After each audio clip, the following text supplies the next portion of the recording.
Thank you, Mr. President. Mr. President, last year I had the opportunity to travel to the Vatican. During my visit, I had the chance to overlook St. Peter's Square from a Vatican balcony. As I took in the view of that historic square, the sun glinted off the future. Across the square, I saw the rooftop of Pope Paul VI Audience Hall on the Vatican grounds, covered with solar panels. It was clear from that view that the Vatican takes climate change very seriously and had long been preparing to have a profound impact on this generational issue that touches every living creature on the planet. I was at the Vatican as the only United States representative of a group of high-level legislators from around the world who are all working to address climate change in their own countries. We met with Cardinal Pietro Parolin and Cardinal Peter Turkson, the Vatican leaders responsible for writing the initial draft of Pope Francis' historic environmental encyclical, and shared the impact of climate change in our own home countries with them, with the two cardinals who were going to be writing this encyclical. And so the conversations then turned to what was happening in the countries of the legislators who were visiting. The lawmaker from the Philippines discussed the destruction that Typhoon Haiyan brought to parts of her country.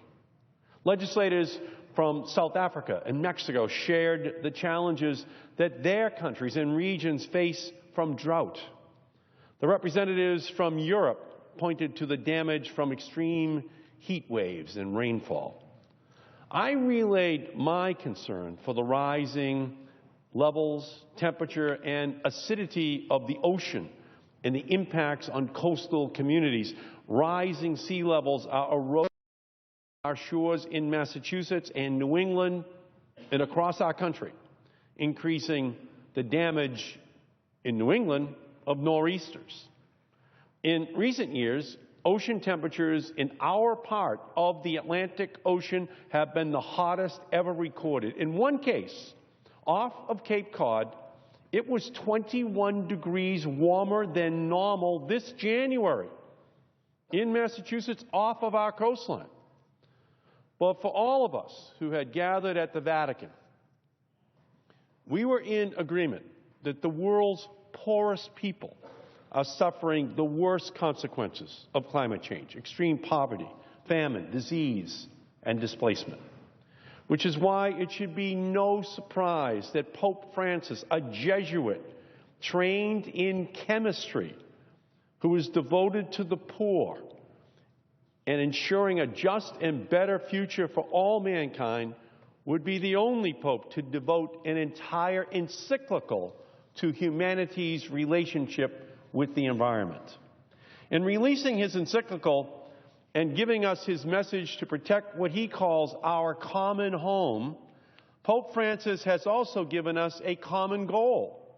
We must act now to stop climate change. But make no mistake, this Pope is looking for leadership.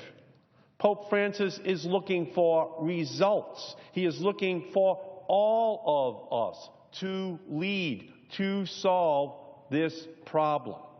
Next week, we will have the honor of hosting Pope Francis here in Washington, D.C., and to hear him address a joint session of the United States House of Representatives, and unprecedented.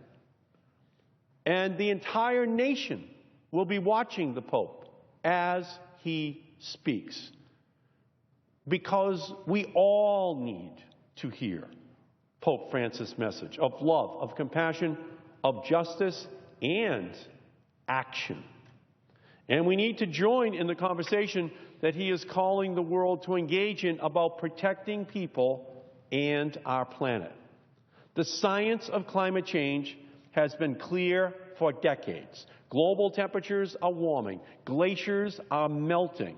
Sea levels are rising. Extreme downpours and weather events are increasing. The ocean is becoming more dangerously acidic. Last year was the warmest year ever recorded. Today, NOAA announced that this summer was the hottest summer since 1880. Increasing temperatures increase the risk for bad air days and turning the atmosphere, the air that we breathe, into increased asthma attacks, and worse for people who actually have lung disease. Global warming is also a public health crisis. The economic and security costs are now dangerously evident. Climate change is aggravating tensions around the world, especially where food and water security are at the heart of the conflicts. It is spawning new crises that are displacing millions of people and creating an era of refugees. This will require action by our diplomats and aid organizations, but every nation must do its fair share. Pope Francis' address to Congress next week will offer us the opportunity to examine our own policies, their impact on not only the people of our nation, but on the entire planet, and our duty as leaders and as human beings to take action.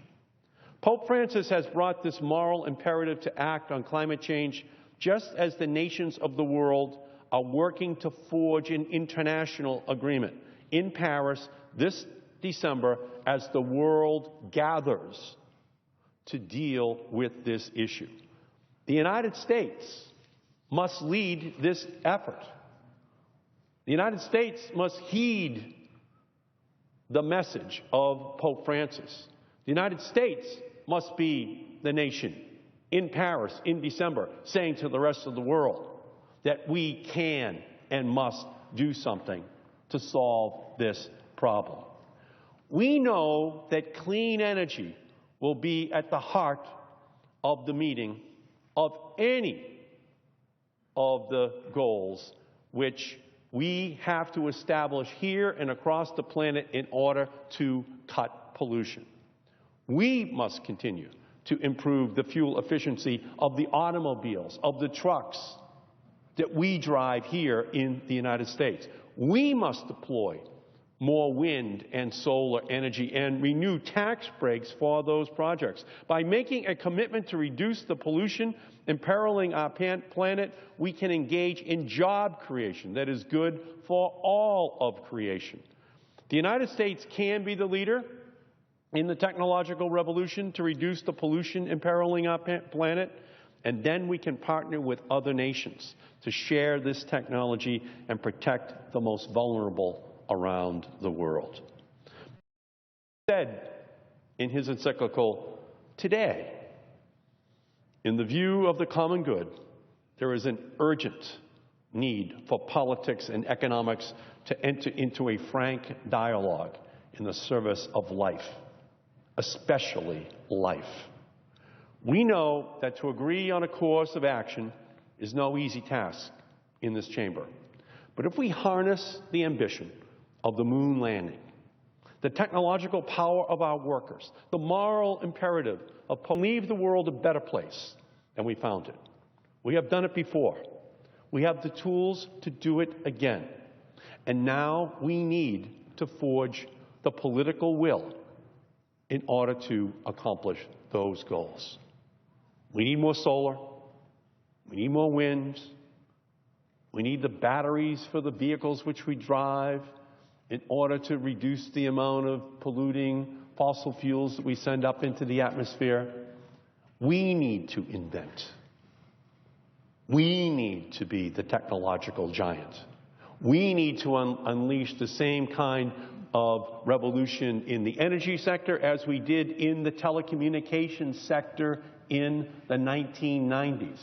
No one on the planet had a device like this on their person just 15 years ago, but the United States reinvented telecommunications reinvented the way in which people, not just here in America, but all across the planet, Africa, Asia, South America, communicate with these wireless devices. We can do the same thing in energy. We can do the same thing with wind and solar. We can reinvent the kind of vehicles which we drive, whether they be cars or trucks or buses. We can do it. We have to have the will, though. We have to Pope. We have to play the role that the United States is expected to lead by the rest of the world in order to meet this moral imperative. And we can do it by creating millions of new jobs here in the United States. So this is our challenge. The Pope is arriving next week.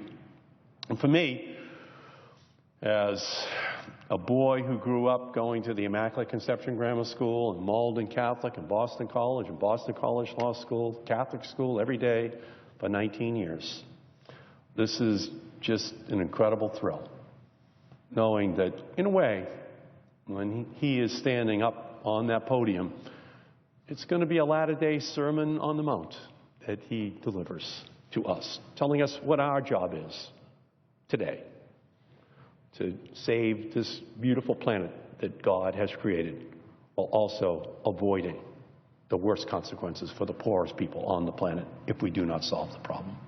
So let us work together in a bipartisan fashion in order to heed the message of Pope Francis. Mr. President, I yield back the balance of my time.